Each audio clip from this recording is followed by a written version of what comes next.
Assalamualaikum warahmatullahi wabarakatuh. Izin kami dari kelompok 11 ingin mempresentasikan hasil temuan dari analisis bisnis case atau study case yang diberikan oleh Bapak Bagus Harismawan sebagai tugas pengganti UTS mata kuliah bisnis digital, yaitu analisis strategi bisnis digital pada beliau.com. Izin memperkenalkan diri, saya Ahmad Hidayat Effendi, NIM 1707624064, dan rekan saya. Saya Sony Kurniawan dengan NIM 170762491. Saya Muhammad Rafi Madana Fatih dengan NIM 17076240444. Baik. Untuk yang pertama yaitu adalah latar belakang. Nah, di latar belakang ini kami melihat dari study case yang diberikan bahwa di era digital ini e-commerce itu menjadi bagian penting dari perekonomian di dunia, terutama di Indonesia.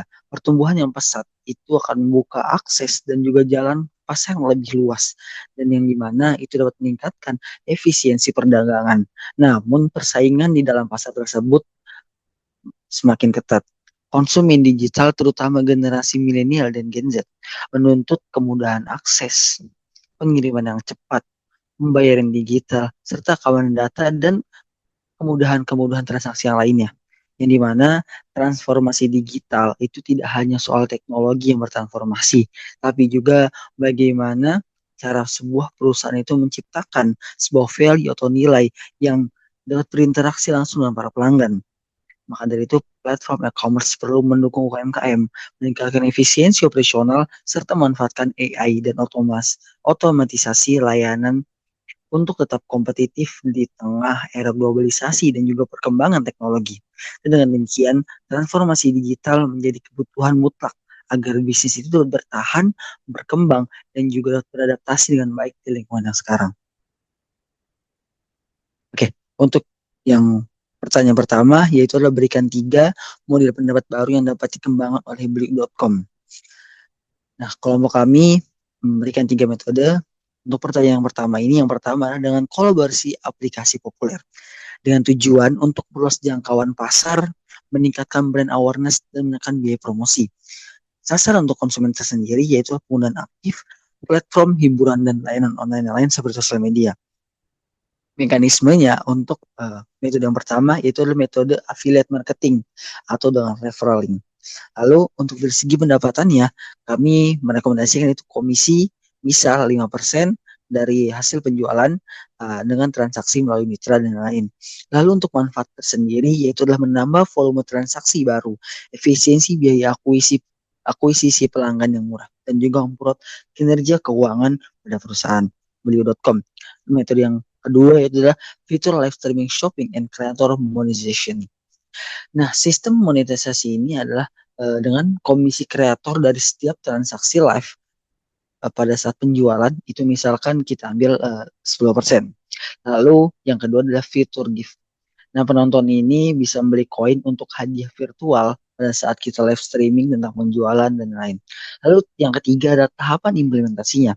Kreator atau penjual itu bisa mulai sesi live dan menampilkan produk dikemas dengan live streaming yang menarik dalam menjual produk dengan teknik marketing, tentunya teknik marketing digital yang mereka bawakan. Kemudian penonton membeli langsung melalui tombol di live atau keranjang kuning atau keranjang hijau untuk dapat membeli produk-produk yang diperjualbelikan pada saat live streaming dan komisi yang diberikan kepada kreator atau penjual dan perusahaan. Lalu dampak yang diberikannya adalah penjual bisa meningkat bagi penjual karena kita memanfaatkan platform media sosial seperti TikTok dan lain-lain. Untuk penghasilan tambahan bagi kreator dan juga keuntungan serta loyalitas pengguna meningkat bagi perusahaan. Nah, lalu metode yang ketiga adalah pembaruan sistem dan tools premium. PT Beliuk.com itu bisa memperbarui sistem dan juga tools premiumnya. Pembaruan pada sistem internal yaitu ada dengan modernisasi platform untuk kinerja lebih cepat dan efisien dan juga menghemat biaya dan waktu, mengurangi gangguan saat traffic tinggi dan juga mempercepat pengembangan fitur ke depannya. Tools Premium, analitik penjualan dan dashboard performa real time, rekomendasi harga dan juga optimisasi produk APK otomatis dan akses melalui biaya berlangganan. Lalu yang ketiga adalah manfaatnya, meningkatkan pengalaman pengguna dan penyaman penjual, menciptakan ekonomi revenue dan juga menurunkan burn rate perusahaan.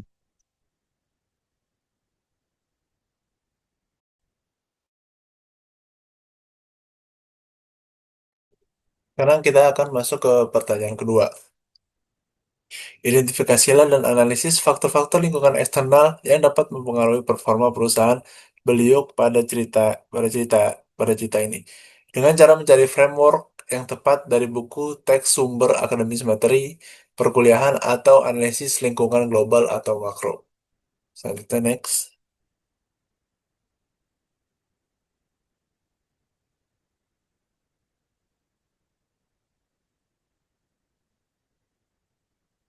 Next.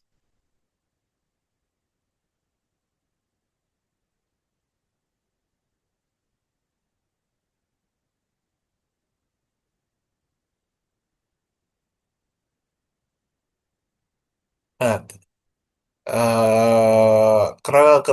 kerangka kerja yang paling tepat dan komprehensif dari sumber akademis ataupun materi perkuliahan untuk menganalisis lingkungan eksternal makro suatu perusahaan seperti Belliuk.com adalah analisis pestal. Analisis pestal sendiri itu adalah politikal, ekonomi, sosial, teknologi, uh, next, environment, dan legal. Kembali lagi. Nah, berdasarkan tabel framework ini dapat dijabarkan bahwa um, eh, yang pertama itu ada politikal. Nah, pemerintah Indonesia memiliki program yang ambisius seperti program Indonesia Digital Economy 2025. Ini akan menjadi peluang bagi beliau karena adanya dukungan bagi beliau karena dukungan dan target pemerintah untuk pertumbuhan ekonomi digital yang menciptakan iklim investasi dan pasar yang kondusif. Namun, di saat bersamaan terdapat regulasi yang baru nih dari Kemendag tentang perdagangan elektronik. Ini akan menyebabkan ancaman bagi perusahaan beliuk yang mengharuskan platform untuk lebih ketat dalam verifikasi, menjual, dan melindungi konsumen dari produk palsu. Nah, ini akan meningkatkan biaya operasional dan membutuhkan investasi yang lebih pada sistem verifikasi dan pelayanan pelanggan. Namun, ini penting untuk menjaga kepercayaan konsumen. Nah, selanjutnya itu ada ekonomi. Nah, ketidakpastian ekonomi global daya beli masyarakat terpukul. Ditambah dengan melemahnya kurs rupiah sekarang yang mencapai 16.200 US dollar, 16.200 rupiah per 1 dolar, membuat impor menjadi lebih mahal. Ini menyebabkan ancaman margin yang tertekan. Biaya HPP atau barang impor penjual naik, karena sebagian penjual di belik.com bergantung pada produk impor, terutama dari Cina ya, untuk dijual kembali. Ini meningkatkan akan atau harga jual atau menekan margin keuntungan penjual, dan yang akhirnya akan menghasilkan churn rate atau membuat produk beliau kurang kompetitif. Namun di sisi lain membuat biaya impor menjadi lebih mahal dan pertumbuhan di tier 2 and 3 GDP per kapita tumbuh 8-12% yang akan menyebabkan peluang munculnya kantong-kantong pasar baru yang under penetrated. Nah, selanjutnya itu sosial. Pasar e-commerce didominasi oleh Gen Z dan milenial yang menuntut seamless experience dan personalisasi keaslian. Dan banyak perilaku konsumen sebanyak 43% beralih platform karena checkout yang rumit dan pengiriman yang lama.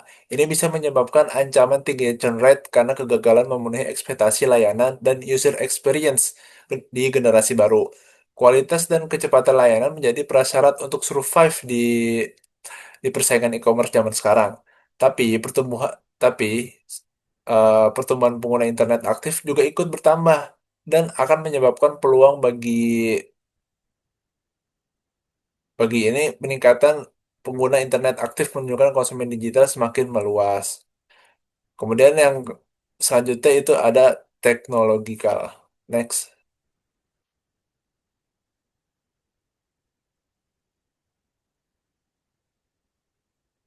Nah, gap teknologi beliau yang masih menggunakan algoritma lama yang terbilang tertinggal zaman, sedangkan para kompetitor sudah memakai AI atau ML dan live streaming shopping untuk mempermudah para penjual dan pembeli.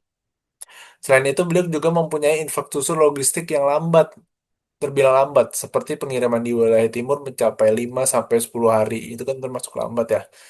Nah, ini menyebabkan ancaman karena kalahnya dalam personalisasi dan konversi teknologi lama beliau menjadi hambatan utama untuk bersaing untuk meningkatkan efisiensi. Selanjutnya ya, itu ada environment. Nah, isu sustainability semakin relevan ditambah dengan adanya wacana plastik tax nih dan regulasi emisi karbon untuk e-commerce.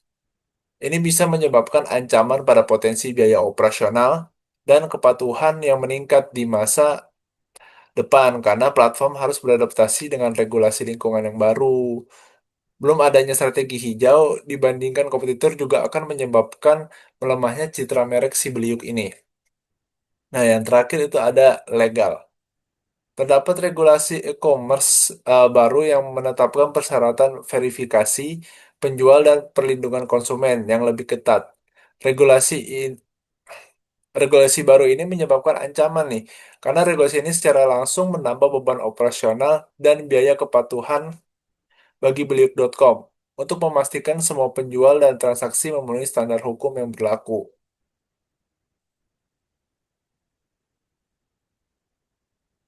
Next, ini akan dibacakan oleh teman saya.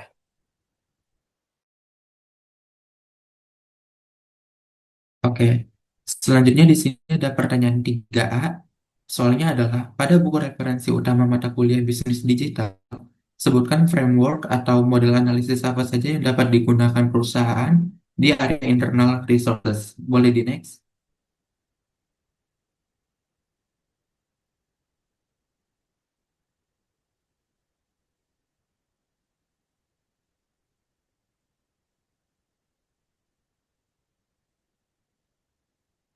Nah, di sini dalam strategi analisis PES ada beberapa framework atau model analisis yang dapat digunakan perusahaan di area internal resources seperti pada tabel berikut beserta kegunaannya. Yang pertama itu ada resource analysis. Kegunaannya itu untuk menentukan area mana yang perlu dikembangkan, diperbaiki, atau untuk mendukung tujuan strategis. Yang kedua itu membantu menentukan sumber daya dengan yang menjadi keunggulan kompetitif jangka panjang. Lalu yang ketiga itu menjadi acuan dalam menentukan arah pengambilan keputusan strategis seperti investasi dan peningkatan efisiensi operasional. Yang kedua ada portofolio analisis. Yang pertama itu kegunaannya adalah untuk mengevaluasi kinerja setiap unit bisnis atau produk untuk mengetahui sejauh mana sih kontribusinya terhadap pendapatan perusahaan. Yang kedua itu adalah mengoptimalkan keseimbangan antara risiko dan keuntungan melalui pengalokasian sumber daya pada unit bisnis yang memiliki prospek terbaik. Yang ketiga itu menetapkan strategi yang sesuai bagi masing-masing unit bisnis, baik dikembangkan, dipertahankan maupun dilepaskan. Lalu yang ketiga itu ada SWOT analisis. Kegunaannya adalah menganalisis faktor-faktor kekuatan, kelemahan, peluang, serta ancaman dalam lingkungan internal maupun eksternal perusahaan. Yang kedua, membantu perusahaan meminimalkan kelemahan dan ancaman sambil memaksimalkan kekuatan dan peluang dari perusahaan tersebut sendiri. Lalu yang ketiga itu sebagai acuan strategi dalam mengambil keputusan yang lebih akurat, serta berorientasi pada pengembangan perusahaan. Lalu yang keempat itu ada demand analysis. Kegunaannya yang pertama untuk memungkinkan perusahaan mengantisipasi perubahan pasar dan menyesuaikan strategi pemasaran.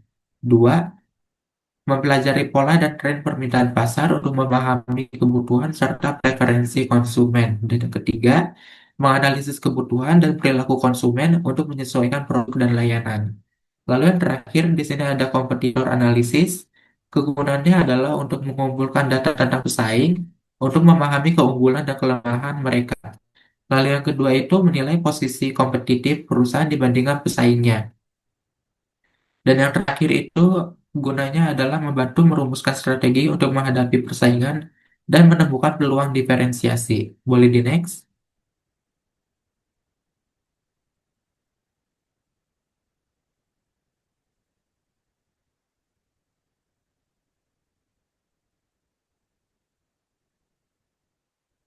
Selanjutnya, pertanyaan 3B. Yang pertama itu, metode apa yang bisa digunakan Rendra Wijaya untuk memastikan objektif strategis yang ditetapkan adalah objektif yang baik? Dan jelaskan secara singkat metode tersebut. Lalu soal yang keduanya itu, jika di masa yang akan datang Rendra Wijaya harus mengubah visi perusahaannya menjadi visi yang baru, hal-hal apa yang dapat diperhatikan oleh beliau dalam pembuatan vision statement baru? Boleh di next?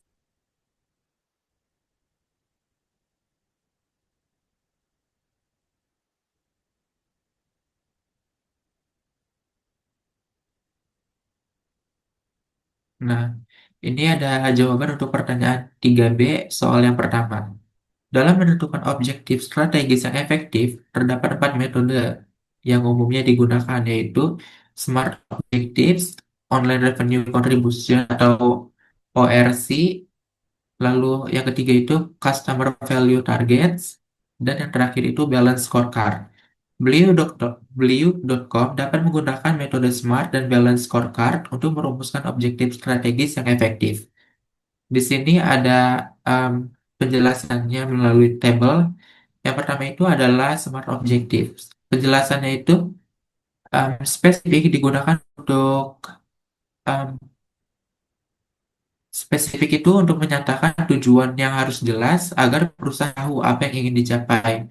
Lalu yang kedua itu measurable, artinya tujuan yang dibuat harus bisa diukur dan pasti. Yang ketiga actionable, artinya tujuan tersebut harus bisa meningkatkan kinerja perusahaan. Yang keempat relevan, artinya tujuan tersebut harus relevan dengan tujuan perusahaan, seperti visinya. Lalu yang terakhir itu adalah time related, artinya berapa sih waktu yang dibutuhkan oleh perusahaan untuk mencapai tujuan tersebut. Lalu di sini ada balance balance scorecard.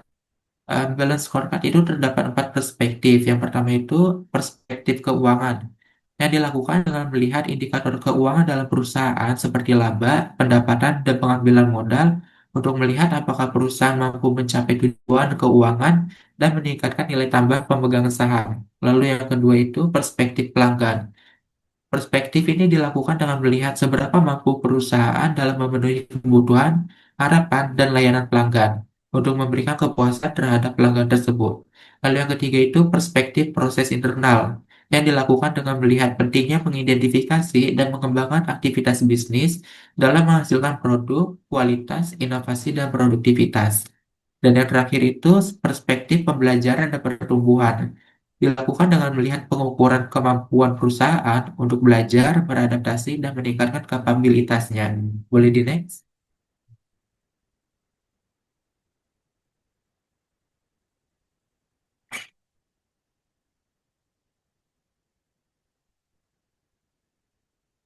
Selanjutnya di sini ada jawaban untuk pertanyaan 3B yang kedua.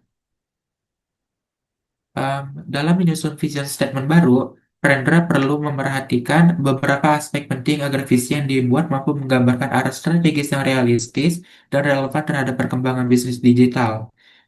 Di sini ada 7 yang harus diperhatikan. Yang pertama itu replace versus complement, yang artinya untuk menentukan apakah strategi digital akan menggantikan model bisnis tradisional atau hanya melengkapinya.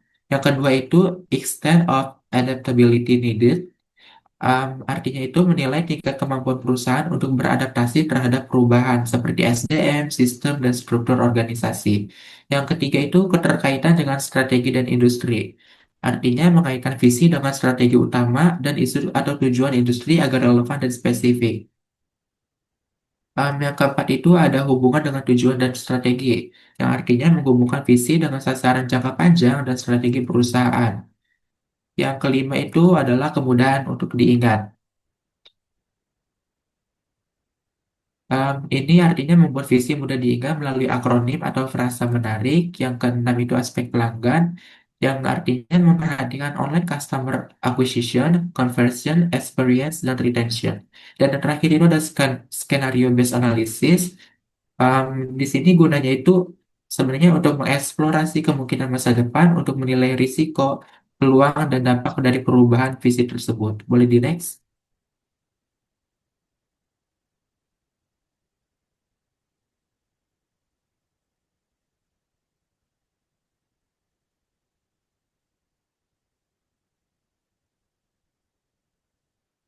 Boleh di next.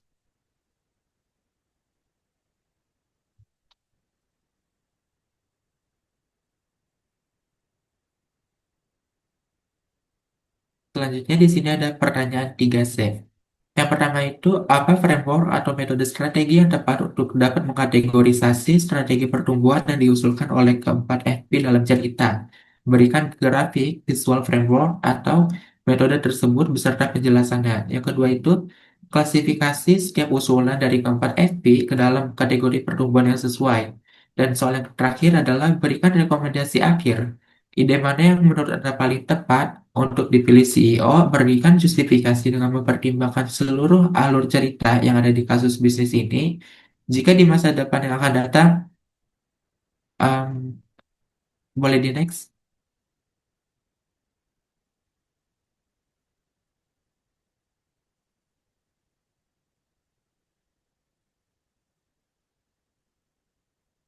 Oke, di sini ada jawaban untuk pertanyaan 3C yang pertama. Mesometrics adalah suatu framework strategi pertumbuhan bisnis yang dirancang untuk membantu perusahaan dalam merumuskan mengidentifikasi dan merumuskan strategi pertumbuhan produk dan pasar. Terdapat 4 kuadran dengan fungsi spesifik masing-masing dari Ansoff Matrix, yaitu yang pertama market penetration untuk meningkatkan pangsa pasar yang sudah ada dengan produk yang sudah ada. Yang kedua market development untuk menjual produk yang sudah ada ke dalam pasar yang baru. Yang ketiga product development menjual produk baru ke dalam pasar yang sudah ada, dan yang terakhir itu diversification untuk menjual produk baru em, dijual ke dalam pasar yang baru. Lalu di sini adalah ada pengkategorisasiannya. Yang pertama itu Amelia Kusuma dari FP Marketing masuk ke dalam kategori Market Development. Lalu Dimas Prasetyo dari FP Product masuk ke Product Development. Sari Andini dari FP Business Development masuk ke kategori Diversification, dan Hendro Setiawan dari FP Finance masuk ke Market Penetration. Boleh di next?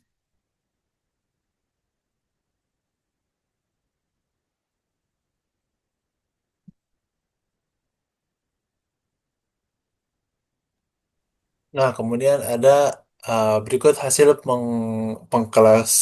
pengklasifikasian setiap usulan VP ke dalam strategi pertumbuhan yang sesuai dan efektif berdasarkan metode framework Unsolved Matrix. Nah, yang pertama tuh Amelia Kusuma Amelia Kusuma dari VP Marketing. Nah, usulan strategi Amelia Kusuma itu adalah ekspansi ke kota tier 2 dan 3 kayak Samarinda, Pekanbaru, Banjarmasin, Ambon dengan kampanye lokal dan kantor regional. Nah, strategi pertumbuhan matriksnya tuh termasuk ke marketplace development atau pengembangan pasar. Nah, penjelasannya yaitu beliau memperluas pasar geografis baru dengan produk yang sama. Tujuannya untuk menggapai pengguna baru tanpa berubah produk inti. Kemudian ada Dimas Prasetyo dari VP Produk. eh Usaha strateginya itu mengembangkan kategori digital goods and service seperti kayak voucher, game, SaaS, asuransi digital, dan lain-lain. Nah, strategi pertumbuhan Unsolved Matrix itu termasuk ke product development atau pengembangan produk. Nah, maksud si Dimas Prasetyo ini adalah menambah produk baru untuk pasar yang sudah ada, gunanya untuk meningkatkan GMV dan margin keuntungan. Kemudian ada Sari Andini dari VP Business Development. Nah, itu usulan strateginya itu eh, si beliau ini masuk ke segmen B2B marketplace kayak Walsom, hubungan manufaktur, dan retailer.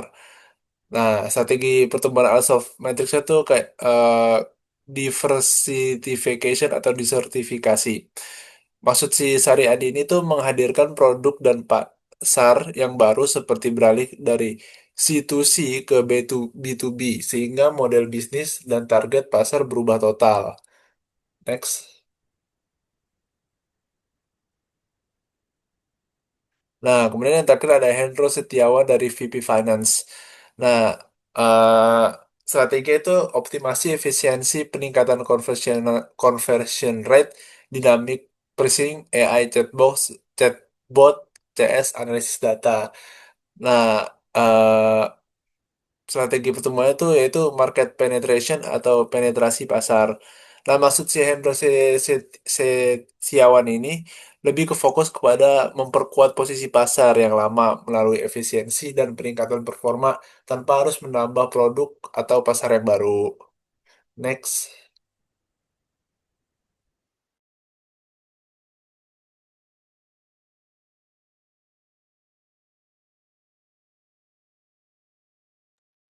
Oke, baik. Untuk selanjutnya, pertanyaan 3J3.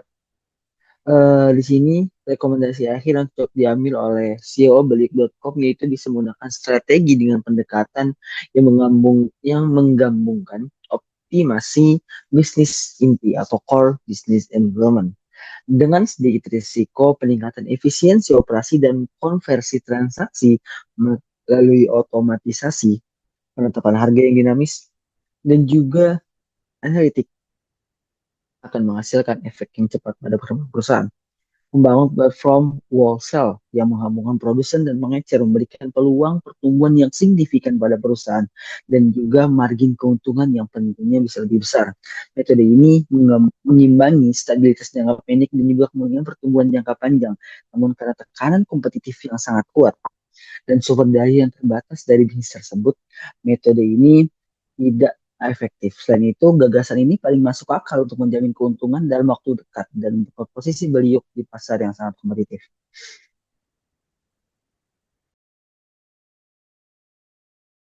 Nah, sekarang kita akan masuk ke sesi kesimpulan.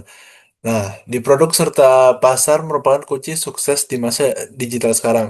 Blik.com sedang menghadapi tantangan besar dalam mencoba tetap tumbuh di tengah persaingan bisnis online yang sangat ketat dan perubahan di dunia digital yang terus-menerus terjadi cepat. Dari analisis Pestel, terlihat bahwa perusahaan harus menghadapi aturan yang makin ketat, ketidakpastian ekonomi global, perubahan cara belanja generasi muda seperti milenial dan Gen Z yang menuntut pengalaman belanja yang cepat dan personal, serta pentingnya penggunaan teknologi baru seperti AI dan live streaming. Meski ada tantangan, masih ada peluang besar terutama melalui masuk ke pasar di kota-kota tier 2 dan tier 3 yang sedang berkembang, serta potensi pasar B2B yang masih belum tergarap banyak. Untuk bisa bertahan dan tumbuh, strategi yang diperlukan adalah menggabungkan peningkatan efisiensi bisnis utama dengan ekspansi ke pasar baru dan beragam variasi produk. Pendekatan seimbang antara memperbaiki operasional dan melakukan di next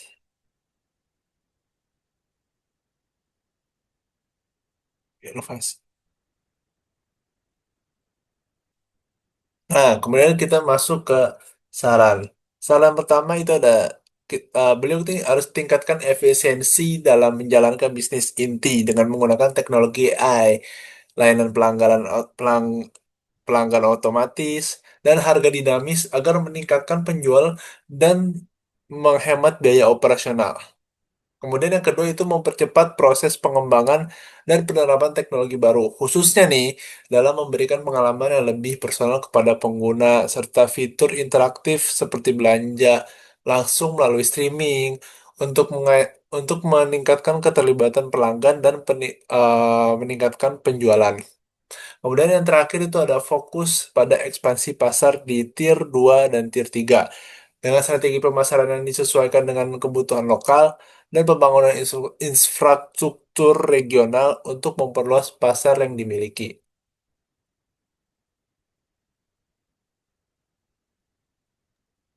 Oke, mungkin cukup sekian penjelasan dari kami terkait study case untuk tes digital. Kurang lebihnya mohon maaf. Wassalamualaikum warahmatullahi wabarakatuh.